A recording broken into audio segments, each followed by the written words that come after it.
Да, се враќаме во студиото, минути за следниот разговор. Во голем број на домови зад затворени врати се крие болка. Семејното насилство не познава род, не познава години, не познава возраст, пол, социјален статус.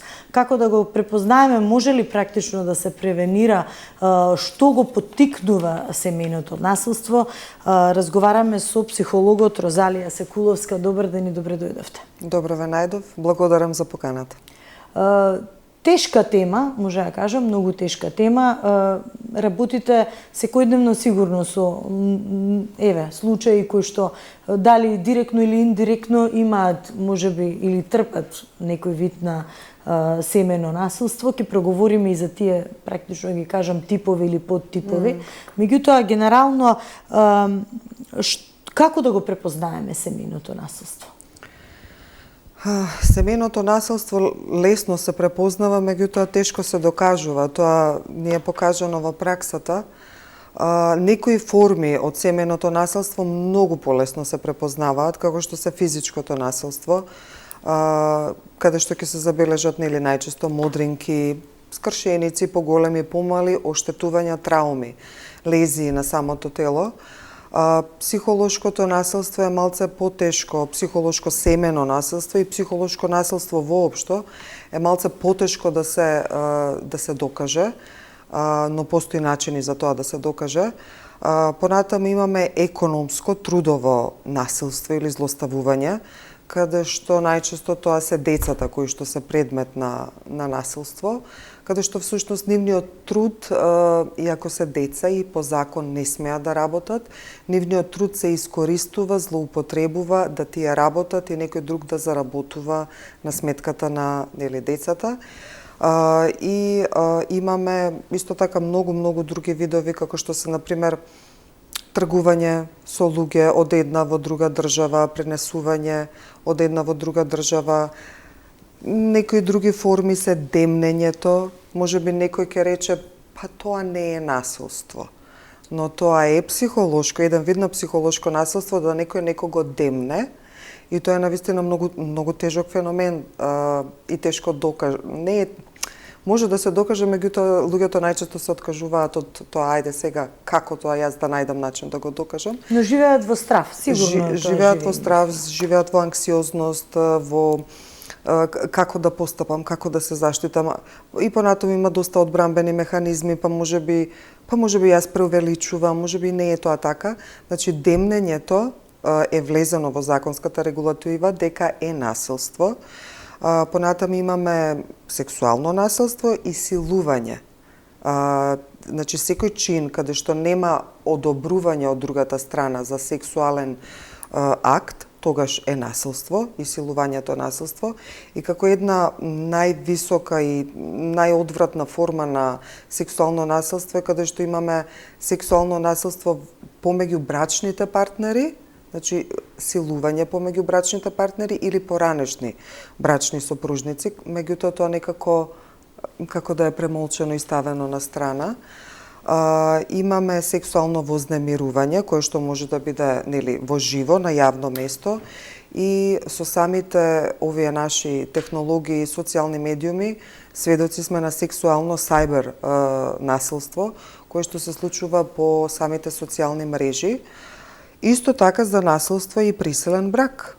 Значи, кога немаме согласност од другата страна, но и тука изнајдени се начини како тоа да се, како да кажам, да се ублажи, да се затаи, да се пробутка низ системот.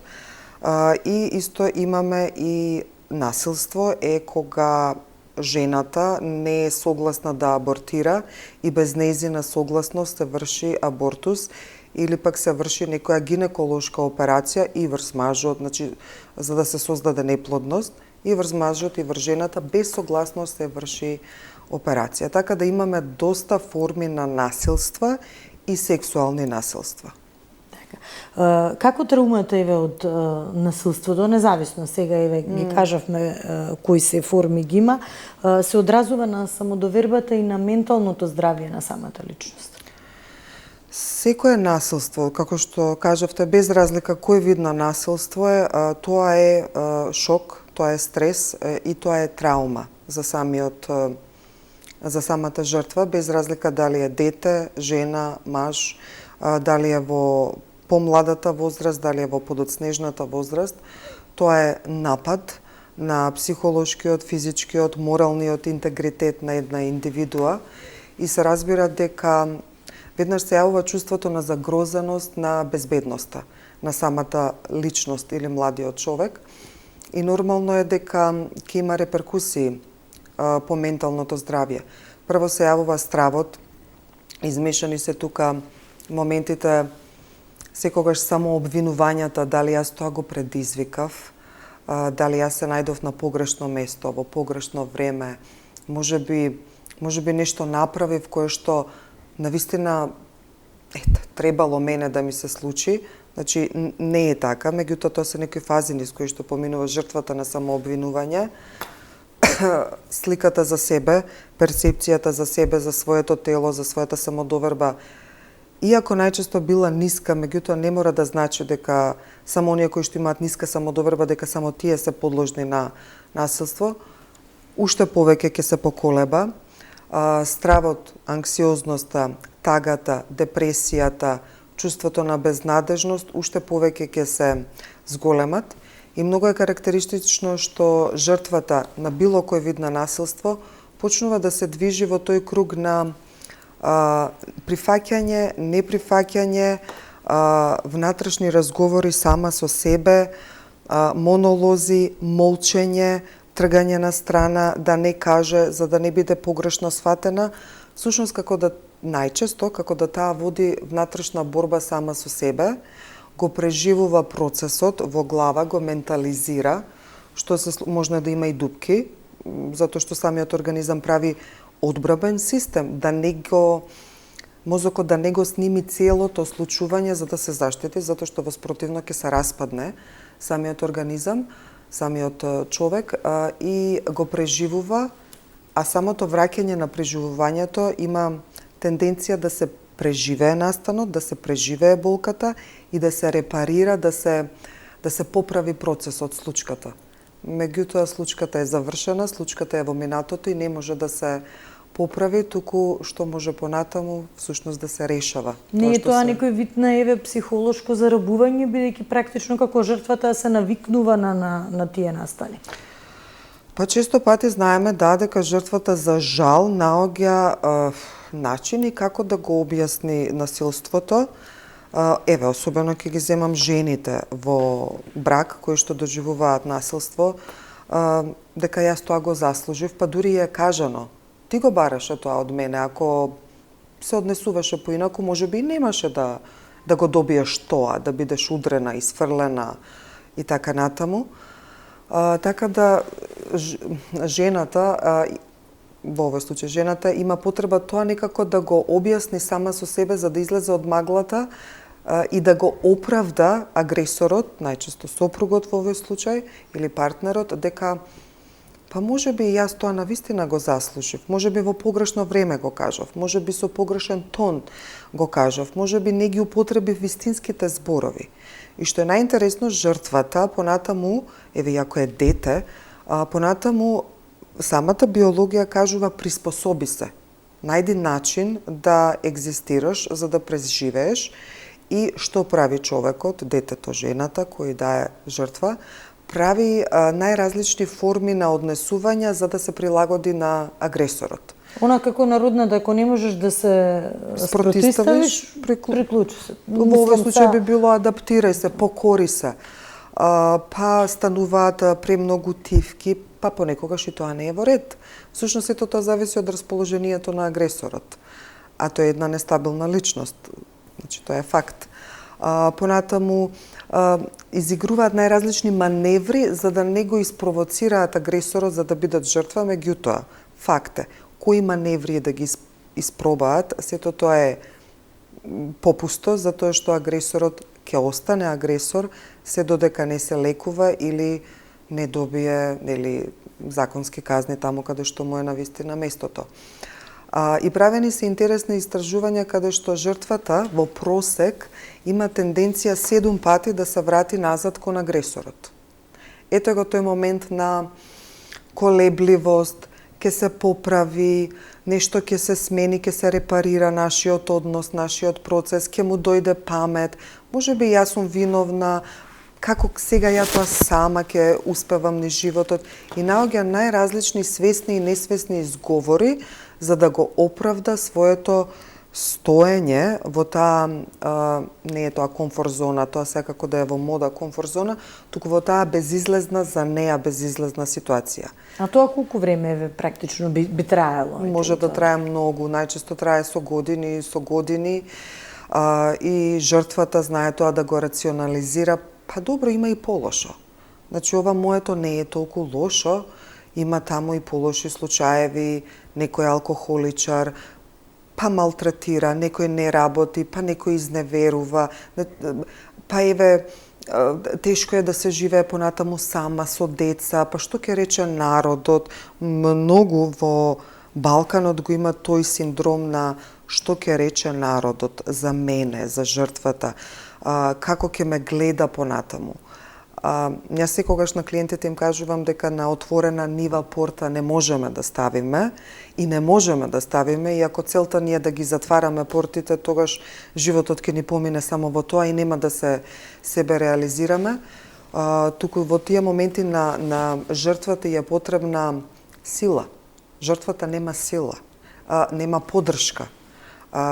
Тогаш е многу битна поддршката прво од микросредината, а како ќе ја добие кога молчи, кога најчесто не кажува. Значи, незиното семејство, поширокото семејство, општеството околу неа, глобалното општество. Ако жртвата има ветер во грб, тогаш ќе биде многу полесно за да таа побрзо излезе од тој процес на континуирана траума, ретрауматизација и малтретирање. Така, тука го споменавме и срамот, нели, и стравот, па околината, како се тоа ќе биде низ која призма и низ која диоптрија гледано, меѓутоа какво влијание има семејното насилство кога се работи за децата? Независно дали дури кога тие некогаш не се директно жртви, меѓутоа какви последици тоа психолошки остава врз нив? Кај нас нема каузалитет. Не можеме да кажеме ако тогаш. Меѓутоа, постојат веројатности, и тоа огромни веројатности, правени се лонгитудинални, долгорочни, долгогодишни истражувања, дека децата кои што живеат во дисфункционално семејство, го земаме моментот само нели на постојат повеќе видови на дисфункционални семејства, меѓутоа моментот на семејство во кое што има насилство. Без разлика како вид, психичко, полово, трудово, вербално и така натаму.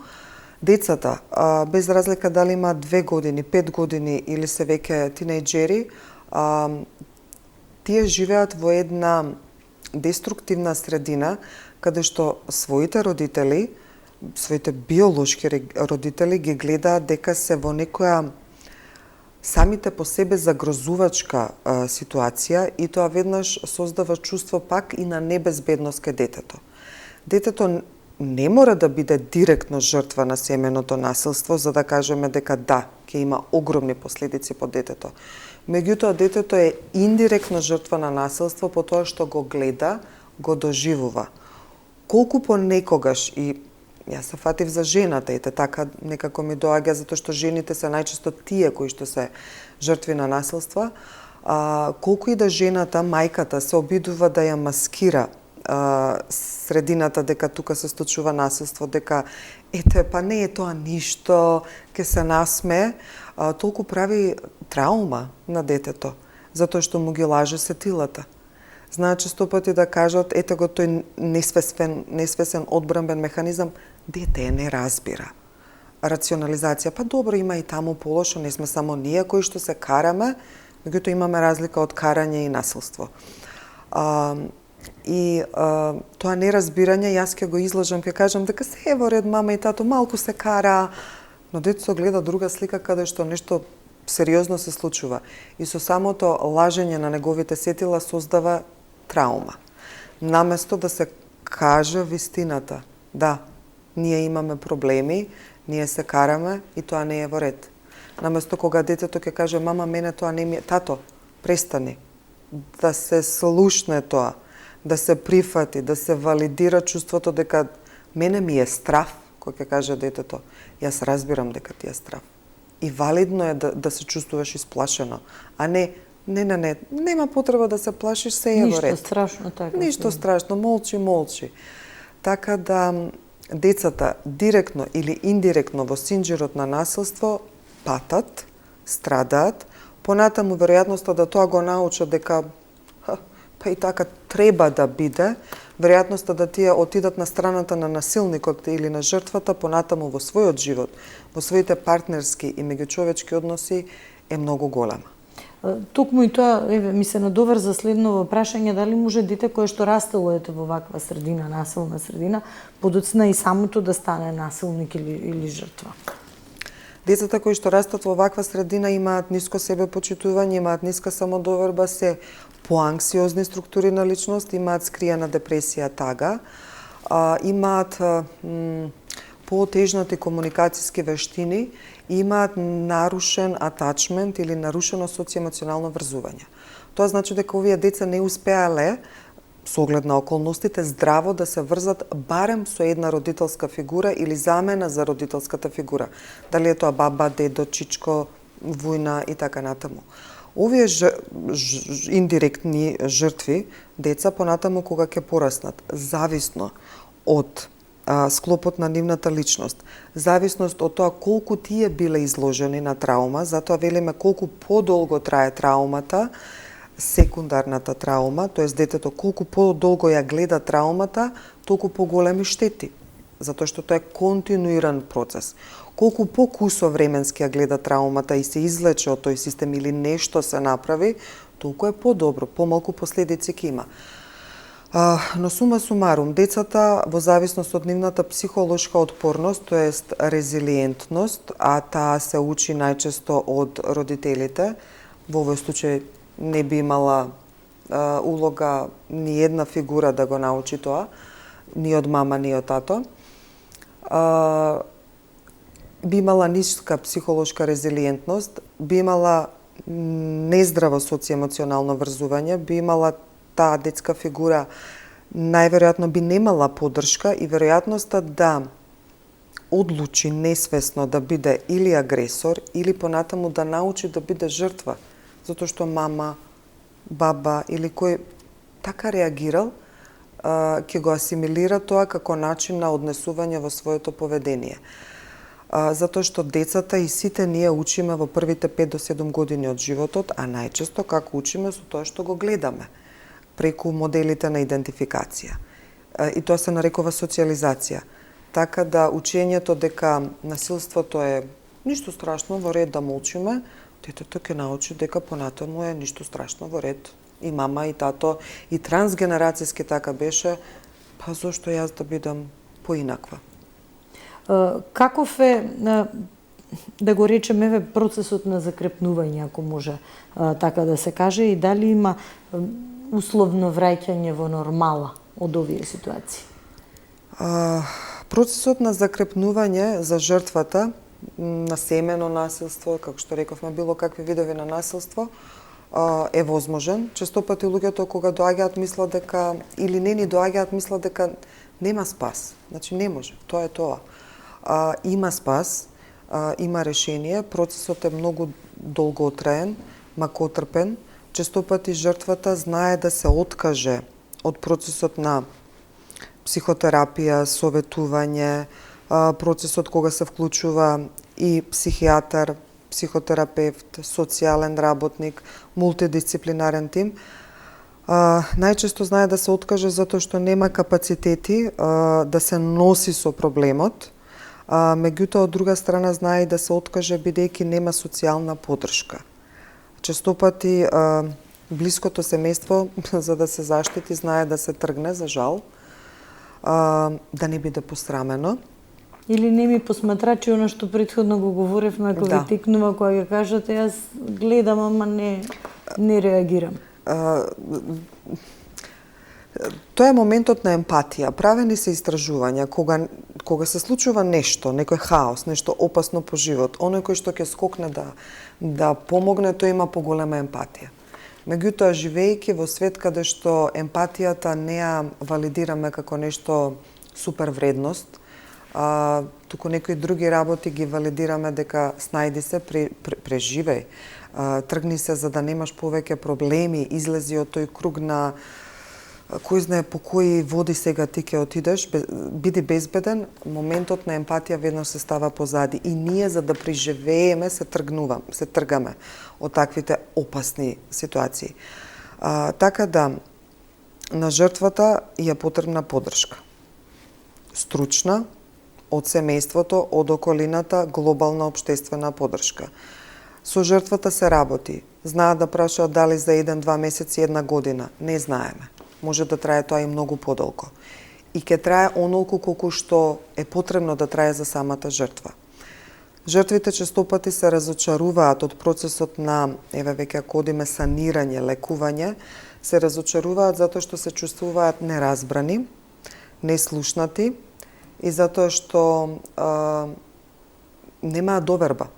Затоа што во самиот процес на психотерапијата и работата со жртвите, најбитно е жртвата да се заштити, да се извлече од системот на агресија, дали е тоа семејство, дали е тоа било која средина, да се стави, најчесто се ставаат во шелтер центри и понатаму да постои безбедност во нашата комуникација. Безбедноста не се создава со 1-2 сесии.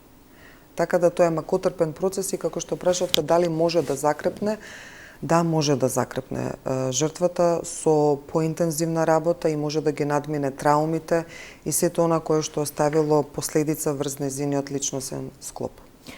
Колку е семејното насилство распространето во Македонија или по региони гледано? Може би тука е добро и да споменеме и како статистички она што сега жива материја е семенуваат, Точно. Не можеме баш во бројки за вакви сериозни проблеми да разговараме, меѓутоа генерално. Точно, не можеме во бројки затоа што тоа се менува од ден во ден, од година во година. Не е, како што знаат да кажат, денеска е сексуалното, половото, трудовото насилство многу распространето. Секогаш го имало. Меѓутоа, начините на кажување и информирање, доаѓање на информацијата на вистинското место и нејзино валидирање на информацијата може би биле на пониско ниво, може би и повеќе се молчало. Меѓутоа, да, постојат некои статистики, јас сите така ги извадив тие статистики, каде што се забележува дека во 2022 година имало доста голема пријава на сексуално насилство, од кои што многу интересен момент дека 1117 биле осудени насилниците со кривични дела, а имало 1191 жртва. Во првите 9 месеци од 2023 година имало 841 кривично дело, затоа што насилството е кривично дело, од кои што 245 се прекршоци, 90, ова ми се интересни факти кои што треба јавноста да ги знае. 24% од пријавените одат на суд, меѓутоа од тие 24 некои статистики, 15% се изрекува казна. Каде се тие другите проценти на кои што не им е изречена казна, а казната е најчесто од 1 до 10 години затвор, меѓутоа во просек добиваат некоја ниска казна од 1 до 3 години. Зошто?